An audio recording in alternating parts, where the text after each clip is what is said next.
Hello everyone and welcome to the TradCast, the podcast that connects traditional archery enthusiasts. Today is episode number 21, and on today's show, I'll be doing a Q&A session on various outdoor topics. Let's jump right in to today's show.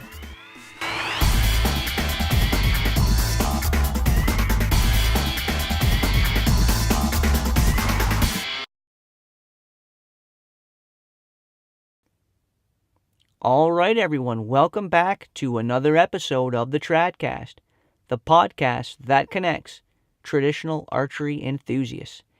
And this is episode number 21, and it's going to be for the week of May 20th, 2015.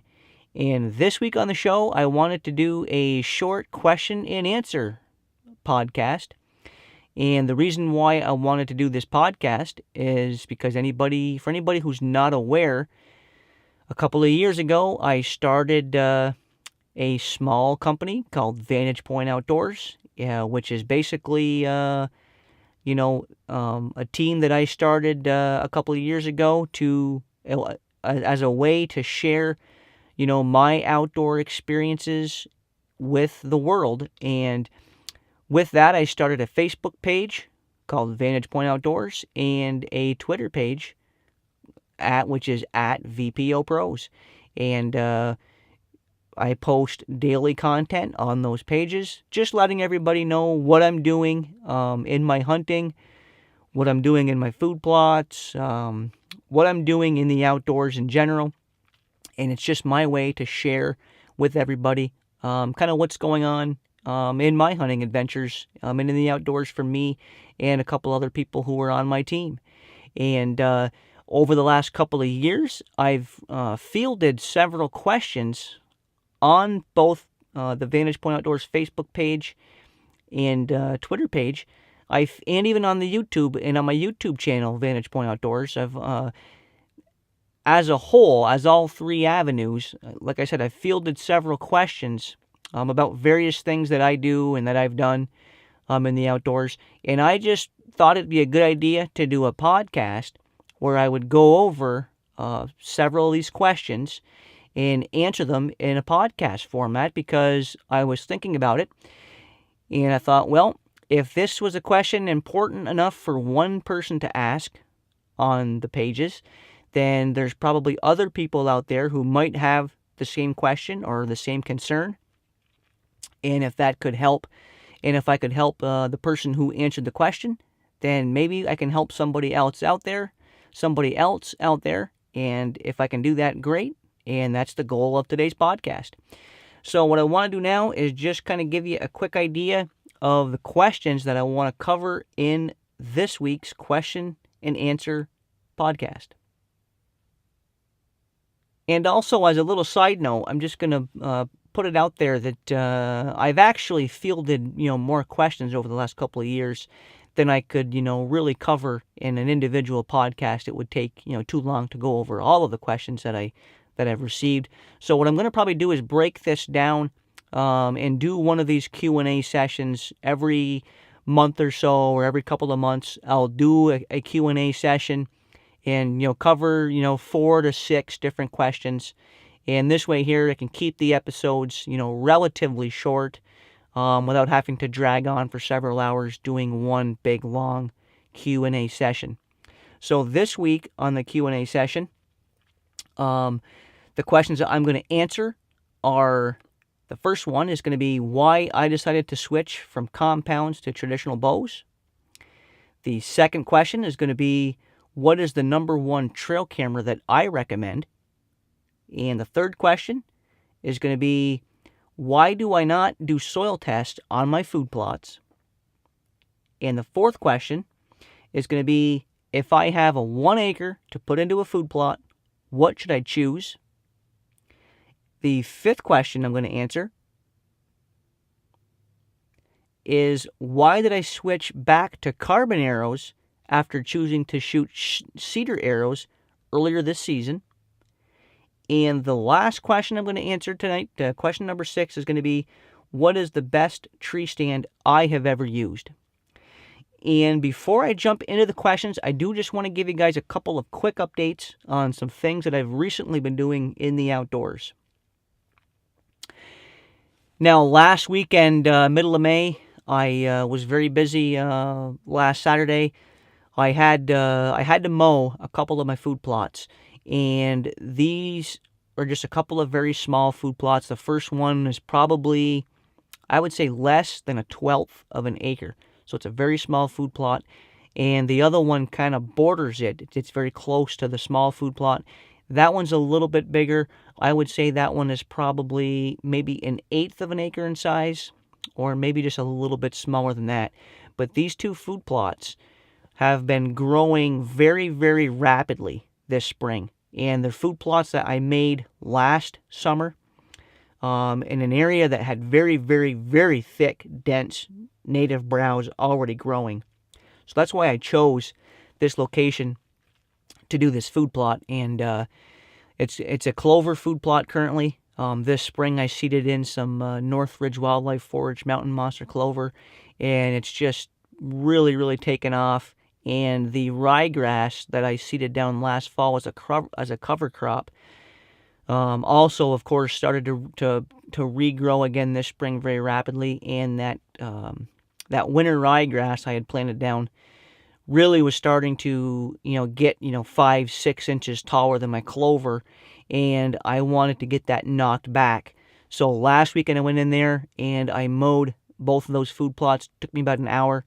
Did it with my little Steel FS 130 handheld weed trimmer. That works very, very, very well for mowing these small food plots. And I also put down this spring already, I've put down on the 1/12 acre food plot, I put down 80 pounds of lime, pelletized lime, with my shoulder seeder. And on the 1/8 acre food plot, I put down 4 40-pound bags. So 160 pounds of lime I put on that. And between the two food plots, I put down 50 pounds of fertilizer, putting down 3/4 of that bag on the larger food plot, and I put about 1/4 of that bag onto the smallest food plot. So that's a couple of things that I have been doing in my food plots this spring. I've also, on my other property, I've got the other food plots limed and fertilized also with the same rough amounts of lime and fertilizer per acre on those food plots. I haven't mowed those yet because those food plots simply have not grown as vigorously this spring as the ones that I mowed last weekend. So mowing your food plots in the early to mid-spring is a great way to keep those weeds and grasses under control, and it's something that I do every year. And the last update I just wanted to give you guys is that, of course, last weekend I also checked my trail cameras, and I started to notice that I've got a couple of different bucks on camera, and the velvet antlers are already starting to grow in northern New York.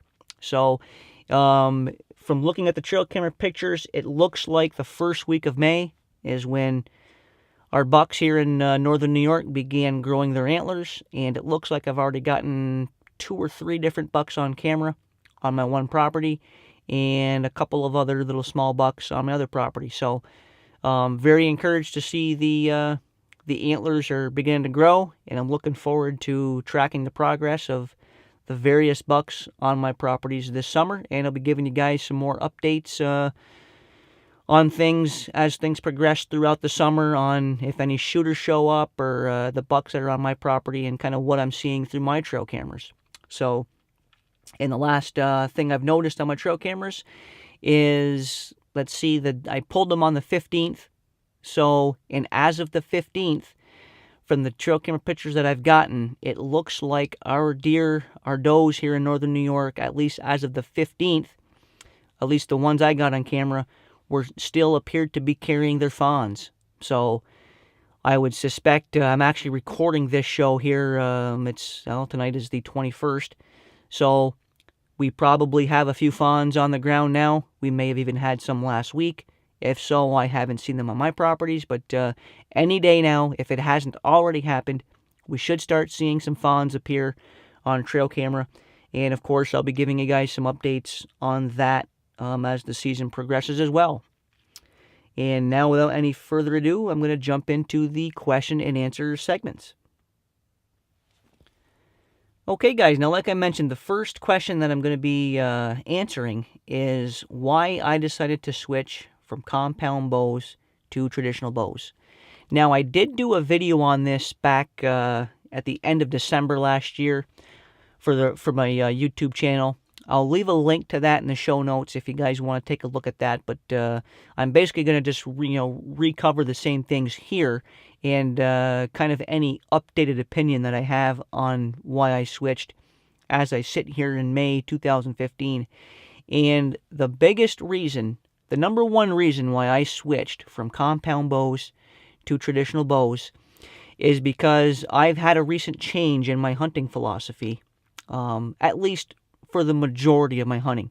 And what I mean by that is I want to start becoming a lot more mobile and hunting off the ground and just covering a lot more property. And there's a multitude of reasons why I've made that decision. From a standpoint of why I want to start covering more ground, it's simply because I want to increase my opportunities at locating different deer and especially different bucks. And after doing a lot of research and talking to a lot of other guys that have been more successful at this than I have been, I really feel like the more ground a guy covers, the more acres you hunt, the more acres you cover, the more opportunities you're going to have to locate and get on and potentially kill different bucks. So I just want to broaden my horizons, and I'm not saying I'm not going to hunt my own properties, because I'm certainly going to, but in years past, I would really kind of just limit myself to only hunting my own properties and kind of tying myself down to just, 130 acres or so, and not really getting out there and hunting much state property and exploring different avenues to hunt and potentially locating new bucks. And by doing that, I've kind of been tying myself to simply hunting the deer that roam my properties. And I think I've been limiting my abilities to harvest and to kill, decent bucks because of that. So I simply want to increase my opportunities at bigger bucks, different bucks, by covering more ground and being more mobile. And by being more mobile, I'm talking about hunting off the ground, no ground blinds other than, something I might brush in, naturally when I'm hunting, and just hiding behind trees, hiding behind cover, and still hunting through the woods. And I want to do a lot less tree stand hunting. I'm not saying I'm not going to do any tree stand hunting. I certainly will on my own properties where I've got my food plots established, and when I've got, areas that I know, deer frequently come through. Yeah, I'm going to be in a tree stand on my own properties. But when I'm hunting on these, various state land pieces, I want to be extremely mobile and hunt off the ground. And that's where the switch to traditional bows, in my opinion, comes right, in hand with that style of hunting. And the reason why I've made the switch to traditional bows is because I have no personal experience doing this yet, because I haven't hunted this way yet. It's my first year ever hunting with a traditional bow. But what I'm hoping for and expecting is that when I'm hunting on the ground, because I'm now hunting with a traditional bow, I can shoot from more various angles. I'm not going to be as limited in my form requirements when shooting as I would have been with a compound bow. So I can shoot my bows from a multitude of angles, multitude of positions, and I just really think it's going to be a better weapon of choice for getting my shot off quickly and more effectively when hunting from the ground, when things happen very, very quickly, especially when that animal closes inside of 20 yards or so. And I think if I practice enough, which I've been doing, and get accurate enough, that I really think I can increase my opportunity at getting effective kill shots off at deer, or any animal for that matter, while hunting on the ground at close range. So that's the ultimate reason why I've made the switch to traditional bows, because I have hunted off the ground at times before in years past when I was a compound hunter, and I did it a lot when I first started hunting with a bow, and I had a couple of encounters early on in my bow hunting career where I got picked off by bucks and other, and does while trying to draw on these deer at eye level from the ground. And I've honestly steered away from hunting off the ground much with a bow the last, dozen years or so, because I've just kind of always feared getting picked off by the bucks when I'm trying to draw. So that's why I haven't done a lot of ground hunting the past, dozen years or so with the bow, is because I've been fearing getting picked off. And I really think that with the traditional bow, as long as I can get that animal inside of 25 yards or so, even if the deer notices me, I really feel that with the quick shooting style of a traditional bow in the instinctive shooting method, I really feel even if that deer does alert to me and know I'm there, I'm going to have instances where I'm going to be able to get my shot off regardless, because I can shoot my traditional bows so much quicker than I could my compound bows. So that's the basic reason, and that's the reasons why I have made the switch to hunt with a traditional bow. I'm still very optimistic about it. I've been practicing pretty much every day since last mid-November, and I'm very encouraged with how my shooting has progressed, and I'm really looking forward to getting out there this year and hunting with my traditional bows. Okay, guys, now I wanted to cover another question that I got a while back from one of the followers on my Vantage Point Outdoors Facebook page. And that question was, what is the number one trail camera that I recommend? Now, I'm going to answer this in two stages because I have two answers for this, honestly. Now, this is all just, my opinion, what my experiences have been with trail cameras. And I have been running trail cameras, dozens of trail cameras on my properties pretty extensively the last 10 years or so. And I run my trail cameras year round. And anybody who follows the Vantage Point Outdoors Facebook page or the Twitter page, I post trail camera photos regularly year round. So I have my cameras out there 365 days a year, 7 days a week, 24 hours a day. And in my opinion, the best trail camera, if money is no object, the Reconyx line of trail cameras are simply the best trail camera that you can buy. They have extraordinary battery life. They take amazing pictures. The trigger speed is simply unbeatable. They're a very durable trail camera. I've got two Reconyx trail cameras that I bought back in the summer of 2003. And here it is, summer of 2015. So almost 12 years ago now, I bought those two Reconyxes, and they still work. So they're just an awesome trail camera. I've had very, very little problems with those cameras. They work in 40 below zero weather. They work in snowstorms. They work in rainstorms. Reconyxes, in my opinion, are simply the best trail camera money can buy. But they are a very expensive trail camera.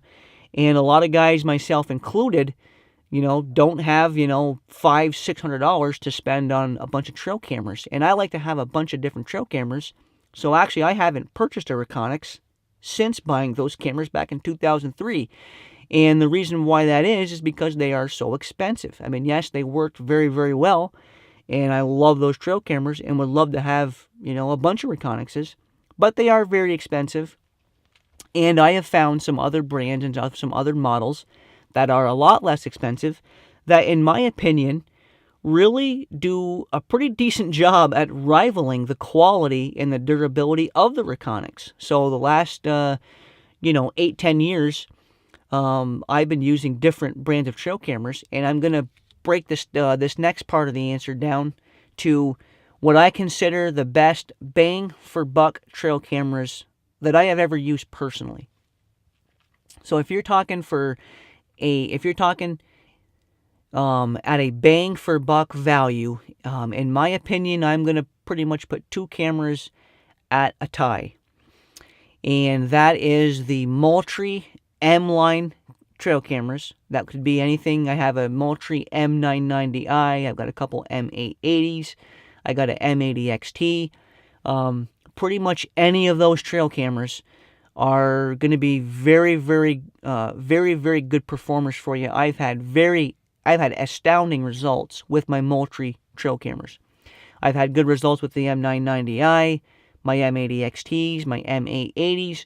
Now, there are some subtle differences between those cameras, mostly being image resolution and battery life capacity and flash range. But in my opinion, the Moultrie line of cameras, for what they cost, you get an exceptional trail camera, great battery life, exceptional image quality, very good durability, and if I was to buy a camera tomorrow, it would the Moultrie M line of cameras would certainly be one of the first places I'm going to look to buy a camera. And the second camera that I would really highly recommend for anybody that wants to get a camera, again, that's very, very reasonably priced, is the Browning line of trail cameras. And the two that I've used specifically that I've had excellent results with is the Browning Special Ops, which is a camera I bought going on 3 years ago now. And that camera has been in the field since the day I got it, and it still performs like the day I got it. Gets excellent battery life, great image quality, has been very, very durable for the last 3 years, and in my opinion, a very, very good camera. And the other Browning model that I've used that I've had excellent results with, I've got 3 of those cameras now, is the Browning Strike Force, and I bought those cameras off Trail Cam Pro for $130 last year, and have had excellent results with all 3 cameras. Again, great battery life, great image quality, great durability. So in my opinion, the best overall trail camera money can buy, no doubt, is the Reconyx.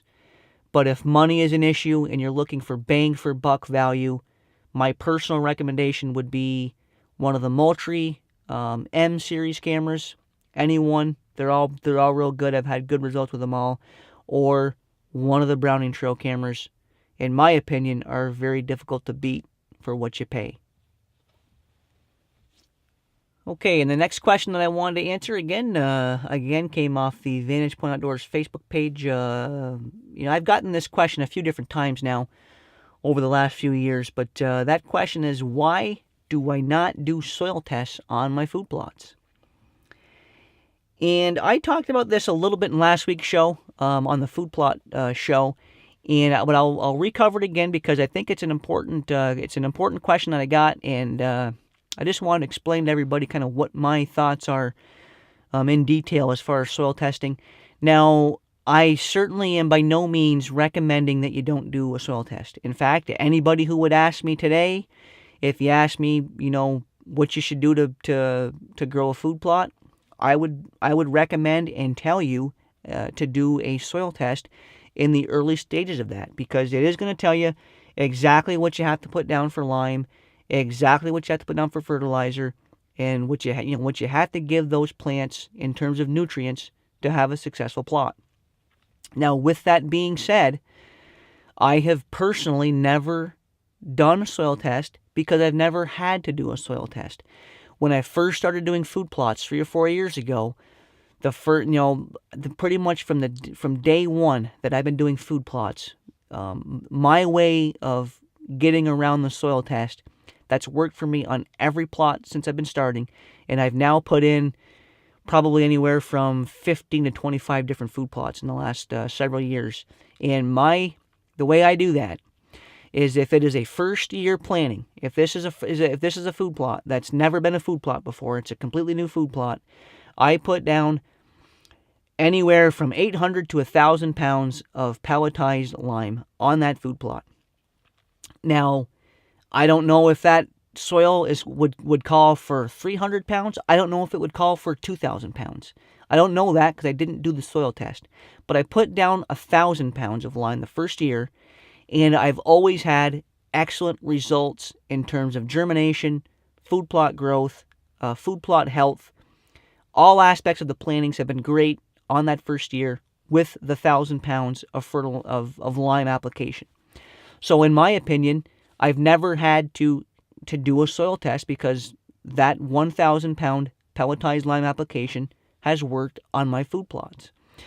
And another kind of theory that I subscribe to on that is even if my soil had only been calling for 400 or 500 pounds of lime, lime is one of those things that you simply can never put down too much of. So if your soil only called for say 400 or 500 pounds of lime, and you put down 1,000, now the following year, year number 2, year number 3 of the food plot, now you can get away with probably putting down a couple of 100 pounds or 100 pounds even maybe. So my general rule of thumb is, first year doing a food plot, I put down anywhere from 800 to 1,000 pounds of lime. And then in the years to follow, on year number 2, I'm going to go into that spring evaluating how the plot did last year. If the plot did very, very well, I'm going to scale that back to a couple 100 pounds per acre. If the food plot grew well but not overly astounding, I might put down 400 to 500 pounds that second year and monitor it from there, going into plot number 3. If the plot grows again very, very well on year number 2, I'm going to either stick to that couple 100 pound application or maybe scale it back by another half.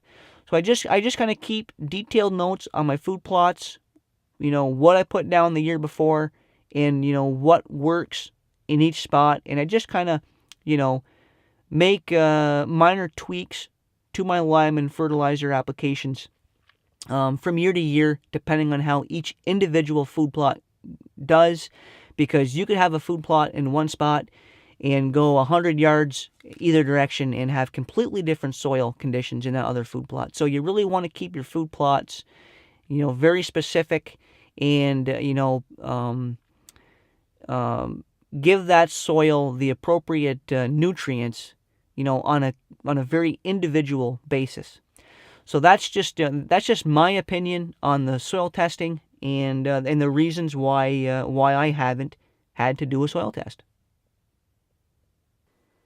Okay, guys. Now, one thing I wanted to add, I'm adding this in here after the original recording. As you heard, I've just been rambling on here about liming my food plots the past several minutes, and I noticed after the recording that I forgot to say that when I'm putting down 800 to 1,000 pounds of lime, that is per acre on each food plot. So I just wanted to make sure that was very clear. That's not 800 to 1,000 pounds for every food plot, regardless of size. That's 800 to 1,000 pounds of lime per acre. And anytime you hear me referring to applying lime or fertilizer to a food plot, that application rate is always going to be per acre. So if you have a quarter acre food plot, you're going to put down a quarter of the lime and fertilizer that you would put down on a 1 acre food plot. So I just wanted to make sure that was very clear, because that certainly was not portrayed accurately in the original recording. But when I'm applying my fertilizer and my lime on my food plots, it's always pounds per acre of your food plot. Okay, and now for question number 4. And I had a question come in, actually it was this spring. And the guy wanted to know, hey, I've got 1 acre I can put into a food plot. What should I choose? And if you would have asked me this question 2 years ago, I would have told you brassicas, an annual brassica. But if you asked me that question this year, which this individual did, my answer has changed. And now my personal recommendation for a food plot, if you've only got room for one or the ability to put in one, and it's going to be a relatively small food plot like an acre, I would put in clover. In my opinion, clover is simply the best all-year draw for whitetails, turkeys, and other animals. Clover is a very browse-tolerant food plot blend.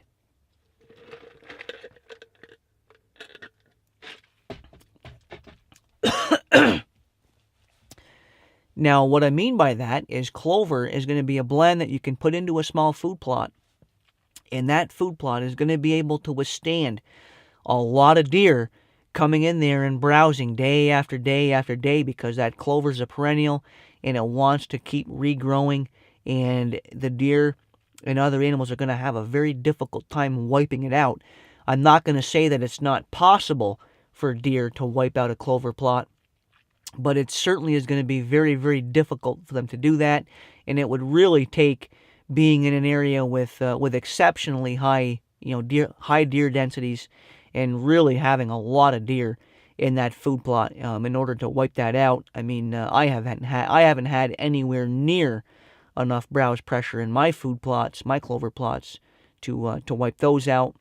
So, and I think that clover is like I said, the best all year draw. It's going to attract deer and other animals from spring green up right up through until the snow falls, and even up until it's covered by deep snow. So I've actually this year, for the first year ever, am putting in about pretty much all of my food plot acreage this year. I've committed it to clover because for me here in northern New York, I've found the most utilization from deer in my food plots have been in my clover plots, and it just seems to attract deer longer throughout the whole year. And like I said, the clover plots can just really withstand a lot of browse pressure. So if you're going to put in a small food plot, or if you only have the ability to put in one small food plot, my personal recommendation would definitely be to go with clover. I think you'd simply have a hard time beating that in a small food plot. Okay, and now on to question number 5. And that question was, why did I switch back to carbon arrows after shooting cedar arrows and making a commitment to cedar arrows earlier in the year? And the answer to that question is real simple. Carbon arrows simply perform better, at least out of my bows. When I first started shooting traditional, I wanted to shoot cedar arrows. And I made that decision to shoot cedar arrows. In fact, I ordered, I think it was 24 arrows. I've got 24 cedar arrows in my closet right now because I thought I was going to shoot. I wanted to shoot. Well, I did want to shoot cedars, but the performance of the carbons have simply, in my opinion, forced me to make the switch back. And how I discovered this was all winter.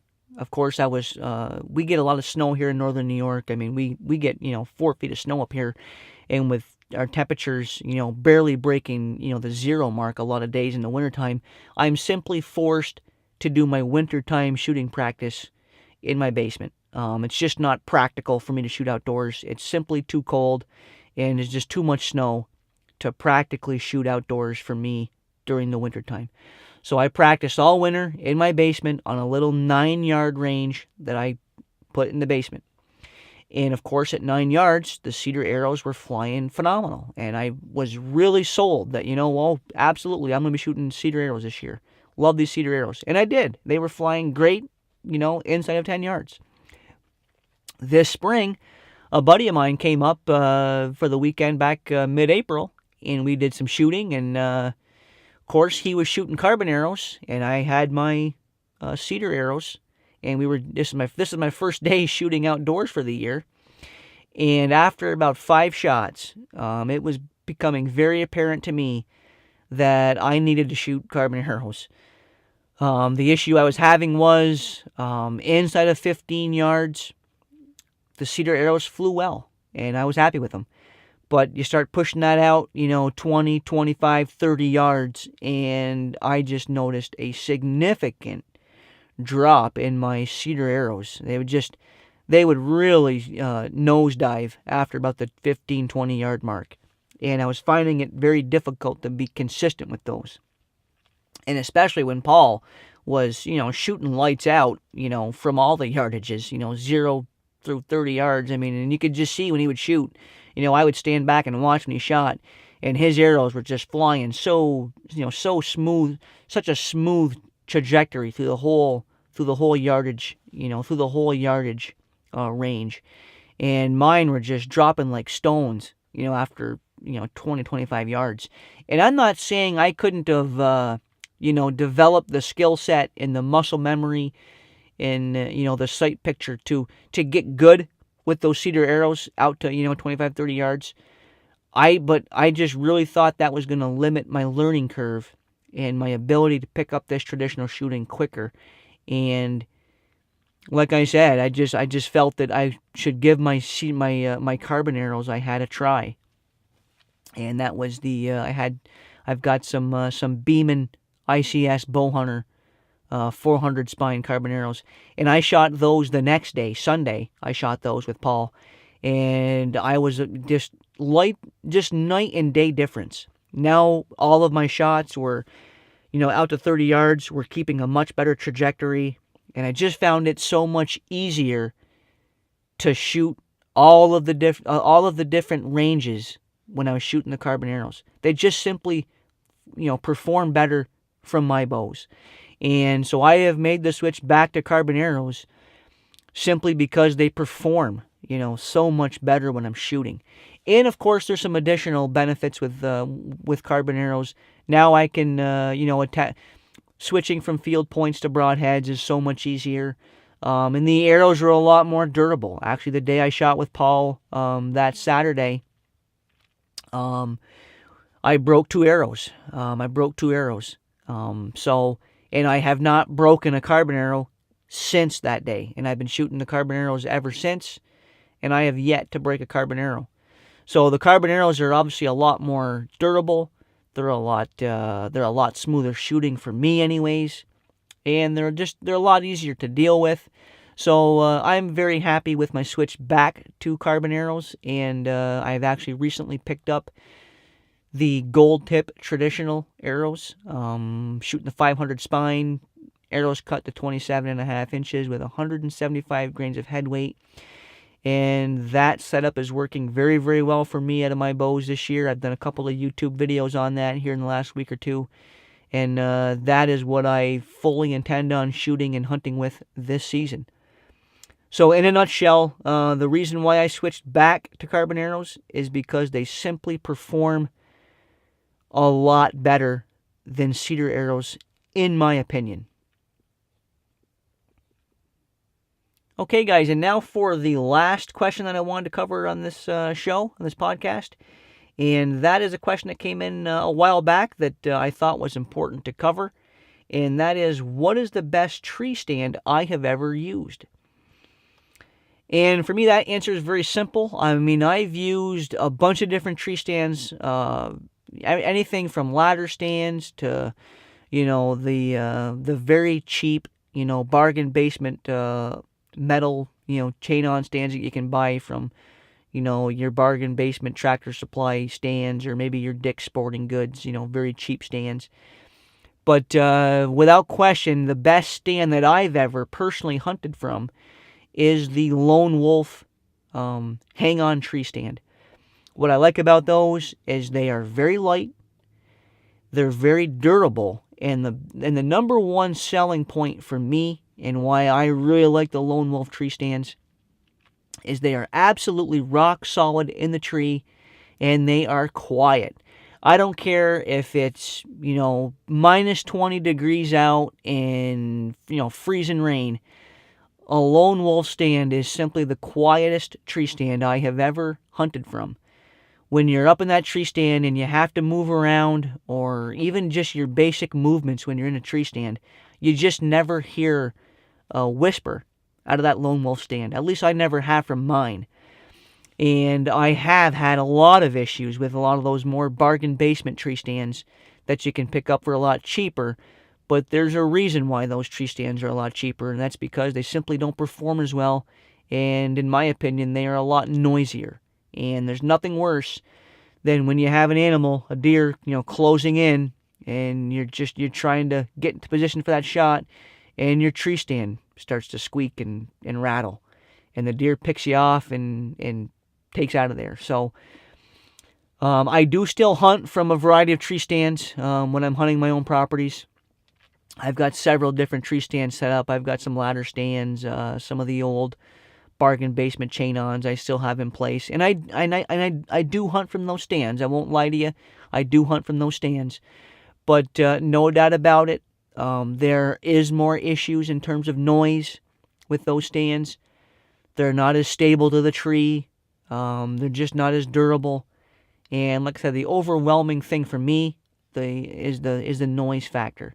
So when I get into that lone wolf stand, it's just rock solid and just extremely, extremely quiet in all weather conditions and in all temperatures, which is obviously a very important thing.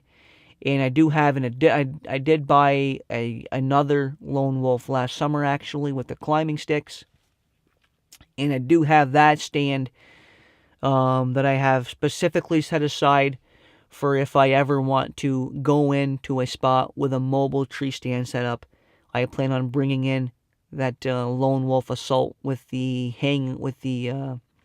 lone wolf climbing sticks, because they pack together very, very quietly, make no noise when you're walking through the woods, very quiet to set up, and like I said, the most important thing is they're just very, very stable and quiet while you're hunting, which is without question the most important aspect of tree stand hunting.